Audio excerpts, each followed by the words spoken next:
Hello and welcome to this A-Level History revision tutorial on Henry VIII and extracts questions. The aims of this tutorial are to identify the exam techniques for answering extracts questions in your A-Level History exam, to highlight the knowledge and skills needed to evidence assessment objective A01 in the exam, and finally to demonstrate an essay structure for completing your answer in the time allotted. In order to gain a good grade in your A-Level History exam, ideally a level 5 or the next best thing, you really need to understand what they mean by the format of the question. Now, the emphasis in this part of your course at A-Level is breadth of history. The Tudors paper covers a breadth of history of just over 100 years. It's 103 by the time of Elizabeth's death that the Tudors have been on the throne. And what you need to do is have a good working knowledge of the socio-economic, socio-political, militarily, ideological and religious factors that have shaped the period, and particularly in relation to the given subject area that is the focus of the extracts questions. So the format is always the same. Using your understanding of the historical context, assess how convincing the arguments are in these three extracts. And this tests the assessment objective A03, which requires you to analyse and evaluate in relation to the historical context the different ways in which aspects of the past have been interpreted. And we're going to discuss in a moment what we mean by critical analysis, history style, and also look at some of the techniques for demonstrating an evaluation of a piece of historical writing, which are the kinds of skills you need to pull apart and evaluate the different extracts. So on the AQA A-Level History paper June 2020 under section A, the question was as follows: using your understanding of the historical context, assess how convincing the arguments in these three extracts are in relation to religious changes from the late 1520s to the death of Henry VIII. And the assessment objective to be tested is to A03, which is to analyse and evaluate in relation to the historical context the different ways in which aspects of the past have been interpreted. Before moving on to look at the skills and knowledge to analyse and evaluate, let's examine and remind ourselves of all the blood, sweat and tears and hard work you're putting in to gain ideally a level 5 or a level 4.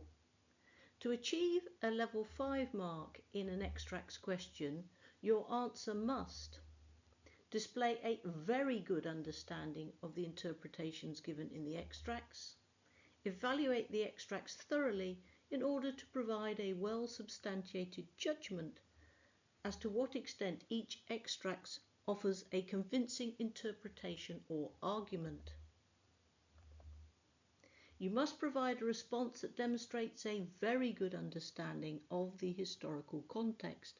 And I repeat, like a broken record, which I'm sure your teachers also must sound like, but the only way you're going to demonstrate a very good understanding of the historical context is a wide reading of the syllabus texts, including the reference books.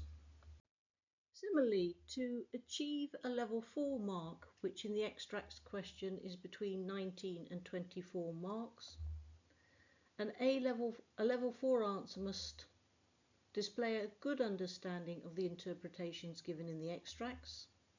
There will be sufficient comment to provide a supported conclusion as to the extent each extract is convincing or unconvincing.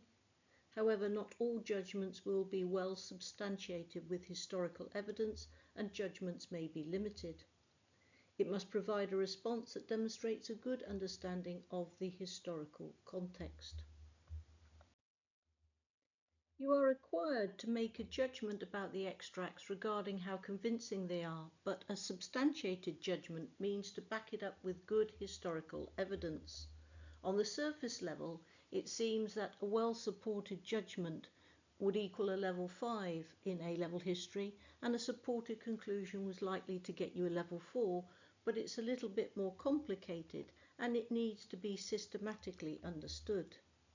A well-substantiated judgment means finishing your answer with a judgment which is very well supported with evidence and, where relevant, reaches a complex conclusion that reflects a wide variety of evidence. So we come back to reading widely your syllabus textbooks and reference books.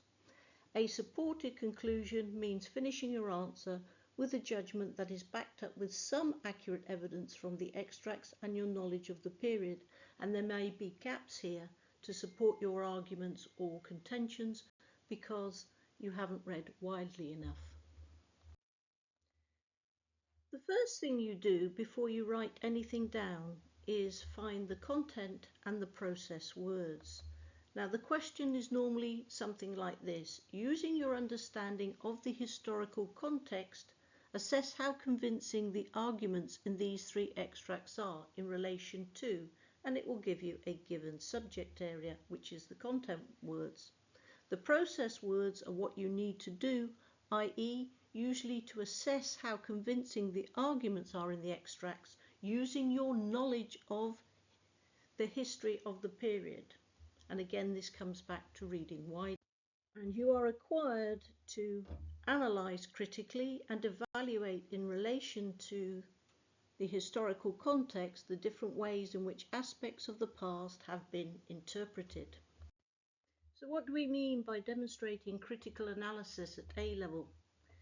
This is evidenced by the ability to identify the strengths and weaknesses of a given argument being presented in the extracts, presenting an evaluation that supports your arguments with an alternative or supporting historical evidence. If you support the arguments of a given extract, you provide corroborating historical evidence, or you provide alternative evidence to rebut the argument. Presenting a clear picture of the analysis at the end of each paragraph. Don't leave it to the end of your essay. Say why this issue or the factors identified are significant to the subject under review.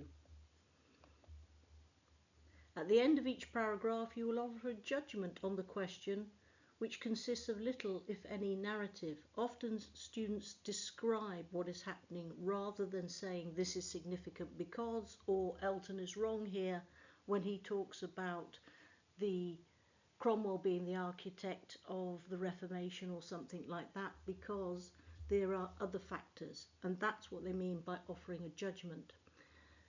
When we come to the question of narrative, this was mentioned in the examiner's report in the 2018 exam.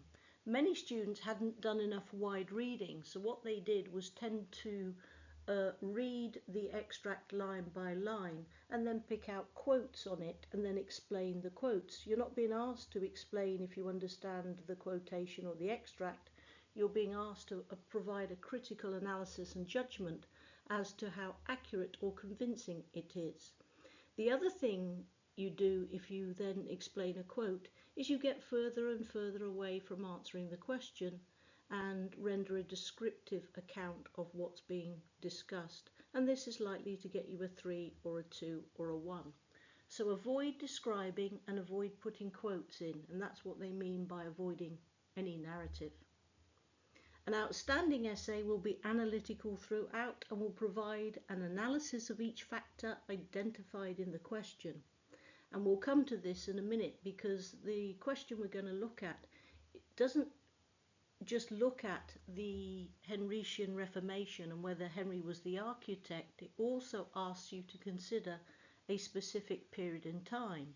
And this is important because it's from the 1530s to 1547, which is after Wolsey. So it's keeping an eye on the different factors identified in the question. A good critical analytical answer will provide sustained analysis throughout the answer and develop a clear and coherent argument. And finally, a good way to achieve sustained analysis is to identify which factor is the most important, historically significant, or to demonstrate sustained analysis by presenting an argument and then a counter-argument backed up by historical evidence for both. In order to develop your evaluation skills at A-level history, it's worthwhile drawing upon the techniques for analysing a piece of historical writing kindly developed by Professor Sally Waller in her Oxford History blog. She suggests that you begin by identifying the author's particular viewpoint, i.e., what is the overall argument being presented in relation to the topic being studied. She also suggests that you be on the lookout for views within views. These are sometimes referred to as sub-arguments. However, she says you cannot really get a sense of the sub-arguments until you've fully understood the main and substantive arguments. Sub-arguments are literally sub as in Latin, meaning under, the possible building blocks of the main or substantive argument. An example of a sub-argument can be illustrated with reference to the controversy between historians over the character of Anne Boleyn. Ferriby, Anderson and Imperato argue that Anne Boleyn's character either varies from being a Jezebel and a fallen woman to a virtuous committed Protestant, depending on the personal views of the historian, and that she's a very polarising figure. Bernard, for his part, is convinced that Anne was guilty of adultery with her musician Smeaton. There is less controversy. We're not sure whether Anne actually did engage in incest with her brother. And his sub-argument or piece of evidence is the poems and music that Smeaton wrote for Anne and her poems and letters back to him. In contrast, the historian David Starkey argues that Anne was a virtuous woman and a committed Protestant who genuinely believed in the Reformation because of the church abuses, and she was very versed in the doctrinal arguments for Protestantism. And he says she also had a strong sense of social justice, and he uses as his sub-argument or evidence that the fact she worked hard to persuade Henry to prevent Thomas More from burning Protestants as heretics. Professor Waller also says to form an opinion on the historian's argument by applying what you already know about the topic. Ask yourself the question, is the writing convincing because it corroborates what you already know, or is the view questionable? She does point out, however, that although the historian's argument may challenge your prior thinking, is it written in a convincing way? Never be afraid to question the historian's arguments, even though ordinary readers, that's the likes of you the student and me the tutor, are unlikely to have the same breadth of knowledge as the historian. You should read their material critically. Judge what you read by applying your own contextual knowledge and informed understanding. Without supporting evidence, opinion, that is the historian's opinion, becomes assertion rather than judgment. She cautions but also gives some sound advice about how to develop your skills and encouragement. Any intelligent student should be able to make a supported judgment about the persuasiveness of a passage of historical writing. Of course, the more secure the student's knowledge and understanding, the easier it becomes to produce an authoritative evaluation. And she's hinting here again at the old chestnut of the A-level student doing as much wide reading as possible of not only your textbooks but your reference books. And I've put here, however, this is only achieved by extensive reading of the syllabus texts, including reference books. So back to the question.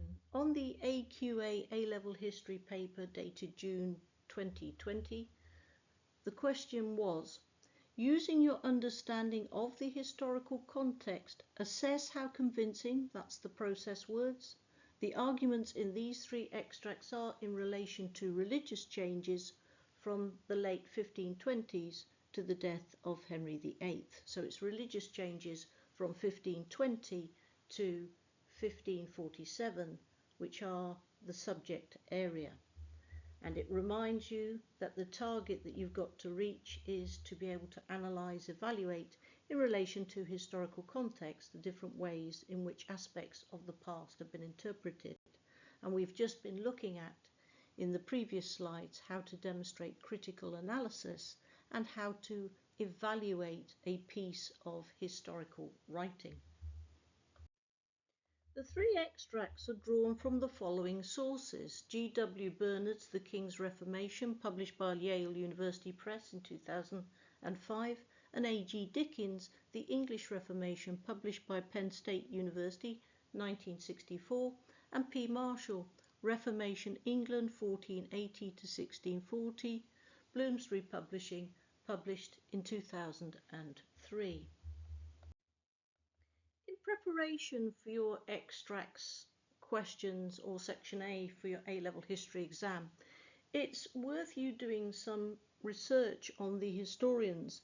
Now, you don't know which historians are going to come up on the extracts section of the exam paper, but you'll have a rough idea of who the leading researchers are in given areas like the Reformation or the role of Cromwell or Thomas Wolsey.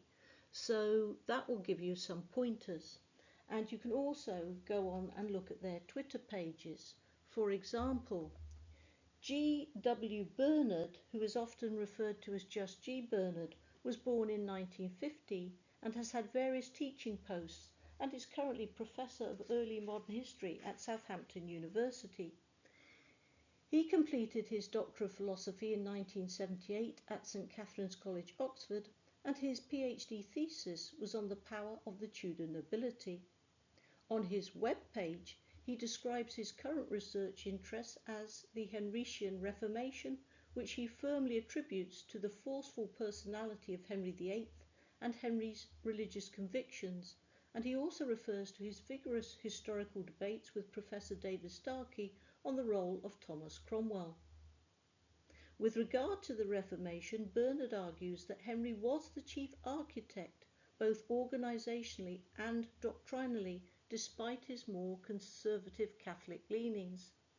In addition to his book, which is referenced for the extract, The King's Reformation, he also published a paper in the History Review on the Reformation, which he entitled Catholicism Without the Pope.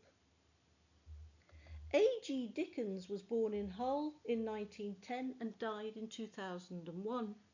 Having served at the Royal Artillery in World War II in 1949, he became Professor of History at Hull University and later Professor of Early Modern History at King's College London between 1962 and 1977.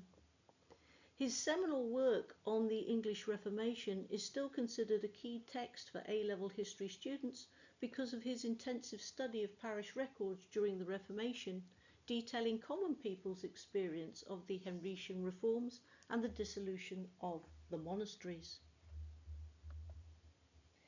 Peter Marshall was born in 1964 and is a professor of early modern history at Warwick University.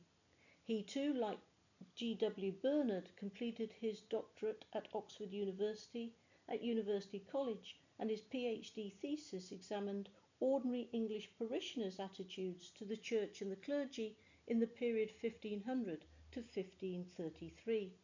He has written several books on the English Reformation, and his current research interests concern the cultural and political impact of the English Reformation and the conservative resistance, both at court and beyond, to Henrician reforms. So, having got a sense of their background and the research interests of these three historians, let's look at the extracts. Extract A is from G.W. Bernard, The King's Reformation. Henry VIII was the dominant force in the making of what is best called the King's Reformation. Religious policy was essentially the King's. Henry saw himself as God's lieutenant, whose divinely ordained mission was to purify the Church.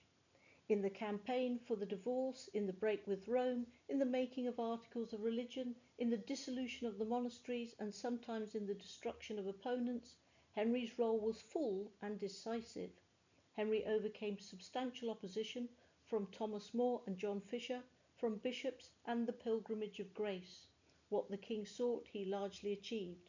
Time and again Henry was cautious in pursuing his aims, not least over the break with Rome itself. He not only found highly able servants to carry out his wishes, Cromwell, Cranmer, Norfolk, but he also managed to get them to take the blame for what was done. Extract B is from A.G. Dickens' The English Reformation, published in 1964. During the 1530s, the English Church broke from the papacy and was placed under the control of the Crown in Parliament. The changes to religion were not only the result of the need to secure the king's divorce. From 1529, Parliament itself had begun to attack the Church. Some of the more outspoken MPs managed to keep alive the bitter memories of the Hun case. There were many critics in the House of Commons who demanded changes. The Commons attacked canon law and church administration and said the bishops and archbishops thought nothing so important as the continuation of every privilege and source of income.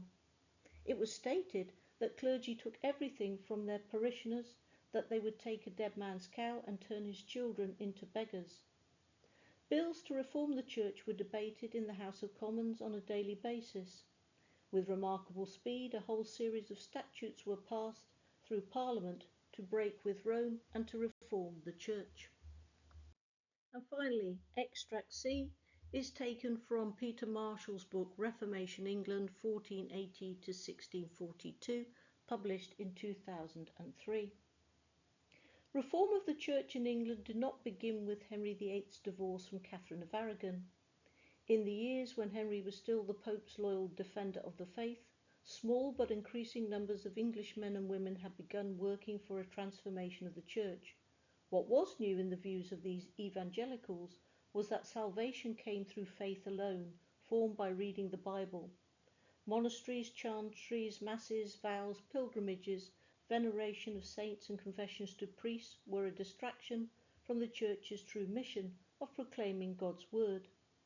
The divorce campaign transformed the opportunities for those who held such views, and their persecution came to an end. By the early 1530s, a number of evangelical sympathizers came to occupy positions of real political influence. Thomas Cromwell managed the business of the Reformation Parliament and was promoted to the new post of Vice-Regent in Spirituals. Thomas Cranmer, the surprise candidate for the Archbishop of Canterbury, remained at the heart of government until Henry's death. It's good to have an essay structure planned before going into the exam, and when thinking about that, think how much you can write legibly in 40 minutes. The question gives you 45 minutes, but it will take you 5 minutes to read and double check that you understand the question thoroughly. Most students can only write legibly 2.5 to 3 sides, and I emphasize legibly. Often examiners wade through pages and pages, but if you can't read it, then there's no point in writing it if the examiner can't read it. Although they endeavour to wade through very rough script, sometimes this is virtually impossible. So I would advise that most students can write maybe 2.5 to 3 sides, possibly 4, which is about 7 to 8 paragraphs of A4.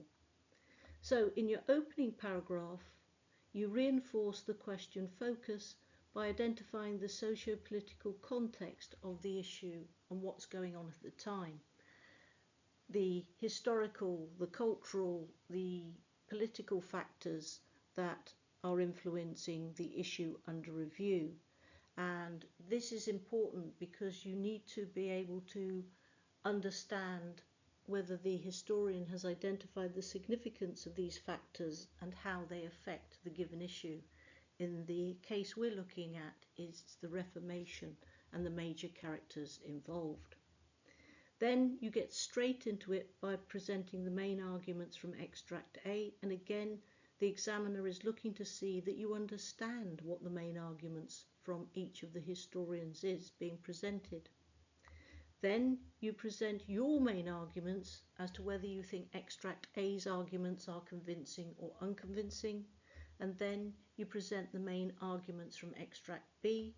Then you present your arguments as to whether you think extract B's arguments are convincing or unconvincing, and then in paragraph 6 you present the main arguments from extract C, and finally in paragraph 7, possibly 8, you present the main arguments as to why extract C's arguments are either convincing or unconvincing, and that can be your conclusion, because remember, you are not being asked to say which of the three extracts is more convincing as you did for your AS.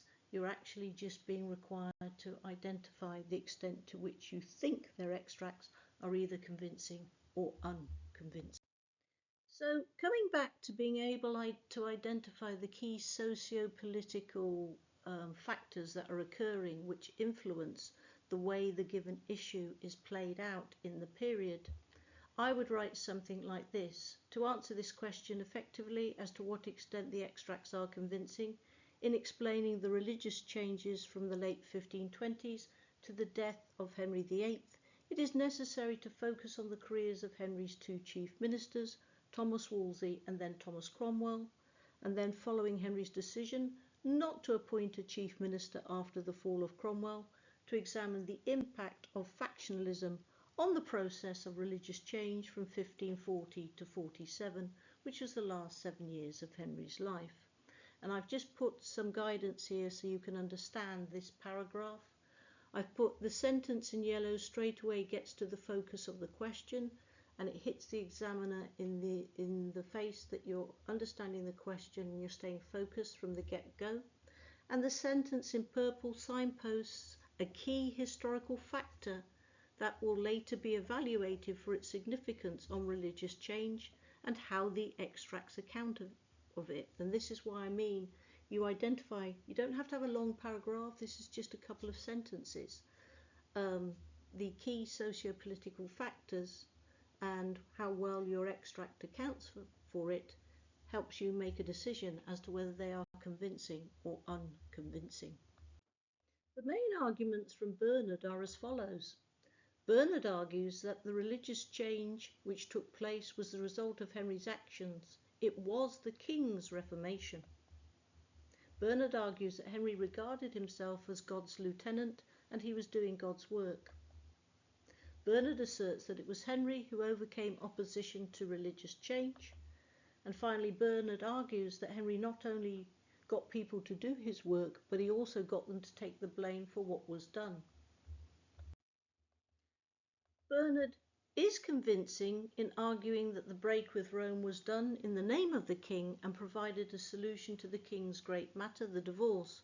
However, Elton 1977 and Ferraby et al. 2017 argue that Henry was led by Cromwell and would not have broken with Rome if there was an alternative to securing the succession. Bernard is partially convincing in arguing that Henry saw himself as God's lieutenant in the language developed from 1529 onwards. He encouraged ancient tracts to reinforce England's uniqueness. However, it was Cromwell who drafted the preamble to the 1534 Act of Royal Supremacy. There is convincing evidence of Henry overcoming religious opposition, for example signing the death warrants of Moore and Fisher, but he also reinforced Catholic doctrine in the trials of John Lambert and Anne Askew. Cromwell certainly was executed for his religious views. However, Ferraby et al., writing in 2017, also mention how Henry's anger at the Cleves marriage and his infatuation with Catherine Howard clouded his judgment, which was exploited by the Duke of Norfolk to have Henry execute Cromwell. Dickens asserts that overall Parliament was jointly responsible with Cromwell to achieve the King's divorce. Dickens argues that Parliament's objections were against the clergy and the systematic failings of administration. Dickens argues that the speed of reform was a result of a series of statutes that were passed through Parliament which enabled the break with Rome to take place. And here, these are a series of sub-arguments justifying that it was Cromwell and Parliament which brought about the Reformation. Cromwell certainly resurrected the Huns case to stir up Parliament to limit the power of the Church. Dickens is convincing in his argument that the speed of reform was the result of a series of statutes that were passed between 1533 to 35. Certainly Parliament, and through Cromwell, both as an MP in 1529 and as Vicar General between 1534 to 35, enabled the Henrician Reformation. Dickens is convincing about Cromwell's role and Henry's influence in appointing him Vicar General, thus giving him powers to reform the Church.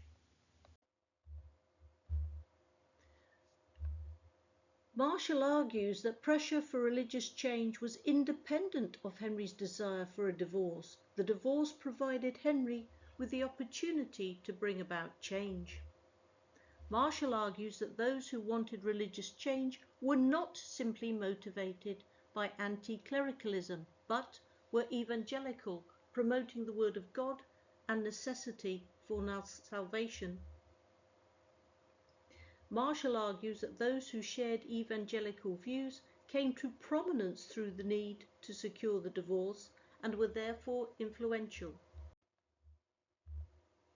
There is much evidence that the religious changes which occurred during the 1530s and 1540s were attempts to change the focus of religion to the Word of God. This can be evidenced by the royal injunctions, dissolution of the monasteries, and the introduction of the vernacular Bible into English. Marshall is convincing in stressing the influence of those with evangelical views, for example, William Tyndale, who wrote The Obedience of the Christian Man. This was banned in England, but published in France, and Anne Boleyn obtained a copy and gave a copy of this book to Henry VIII. Marshall also identifies the Reform faction, including Queen Catherine Parr and Archbishop Cranmer, who were part of the reformist ascendancy at court in Henry's last years. That concludes another A-level history revision tutorial from the Hapless Historian. I do hope you found the techniques for evaluating historical writing as well as the essay structure useful, and if you enjoyed the tutorial, please click the like and subscribe button.